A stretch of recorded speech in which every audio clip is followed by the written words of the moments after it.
À l'issue de l'atelier de lecture de l'avant-proposition de la nouvelle constitution tenue à Kindia le 19, 20 et 21 août passé avec le Conseil national de la transition, l'Union sacrée des forces vives de Guinée, élargie à tous les partis politiques ayant pris part à l'atelier, félicite le Conseil national de la transition pour le travail énorme qui a été accompli en 3 ans.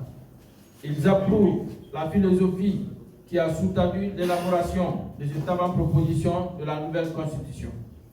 L'Union sacrée des forces vives de Guinée félicite tous les partis politiques qui ont accepté de participer aux 10 ateliers, démontrant ainsi la farouche détermination à participer au débat politique national.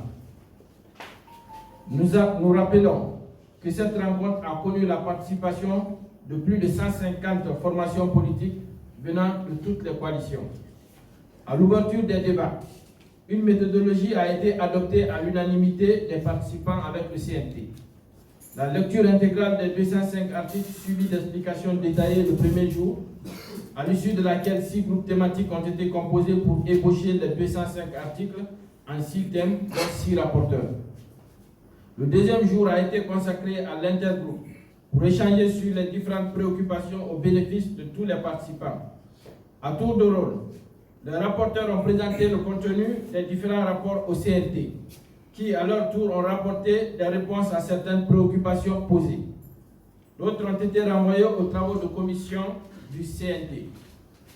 Les thèmes ont été répartis comme suit. Groupe 1, de l'État, de la souveraineté, des principes fondamentaux de la République.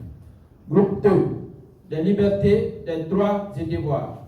Groupe 3, les institutions de la République. Groupe 4, titres spécifiques. Groupe 5, de la révision constitutionnelle. Groupe 6, des dispositions transitoires et finales. Les recommandations suivantes ont été formulées. Le caractère imprescriptible des crimes économiques et financiers a inscrit dans le préambule. Accorder un statut officiel aux langues nationales.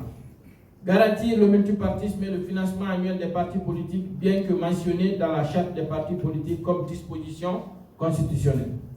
Constitutionnaliser la date de tenue de toutes les élections en République de Guinée. Nous recommandons également l'élection à tous les postes au Sénat.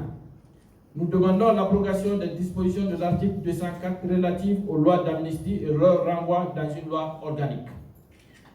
Nous recommandons la mise en place d'un organe transitoire indépendant pour l'organisation des élections pendant la transition en lieu et place du ministère de l'Administration du Territoire et de la Décentralisation. Introduire les dispositions des articles 46, 55 et 65 de la Charte de la transition. Encadrer la candidature indépendante sur l'aspect académique et les limiter aux élections locales.